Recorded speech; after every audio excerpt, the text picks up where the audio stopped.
गाडीवर आलो तर निघालो की मग घरून टाटा बाय बाय करून सणाच्या दिवशी निघावं लागतं हो. पण काय करणार, आपल्या नशिबात संघर्ष लिहायला म्हणल्यावर त्याला काय. मग निघालो की म्हणताय मग काय मित्र कंपनी गाठ पडली मस्त बघी, त्यांना पण टाटा बाय बाय केलं. आणि ही आहे बघा आपली शाळा. मग शाळेपासून आलो तर इथं एक आईचर फसलेलं बघा, आपण परवा दिवशी काढलेलं तिथं आलतो. मग आता कुठं आलोय तर आता आलो एडशी बस स्टँडवर आहे. हे म्हणलं नाद खुळा, जाता जाता बस स्टँड तर बघावं की मग लगेच आलो आपल्या जिल्ह्यावर, कुठं धाराशिवच्या बस स्टँडवर आहे.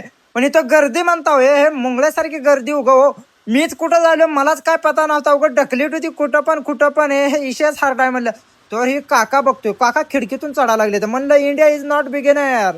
मग आलो की आपल्या धाराशिव शिवाजी महाराजाच्या आपल्या पुतळ्यापाशी, मग काय घेतलं दर्शन शिवाजी महाराजाचं आणि निघालो पुढं. तर आपल्या स्पेशल जागा दिली तेव्हा बस स्टँड मध्ये या स्पेशल सोलापूरहून आपण पंढरपूरची गाडी पकडलेली. मग आलो आता कुठं आपल्या नगरीत पंढरपूरमध्ये, संतांच्या नगरी आहेत. मग काय पंढरपूरकर कुठं आहो तुम्ही, काय भेटू पुढच्या ब्लॉग मध्ये.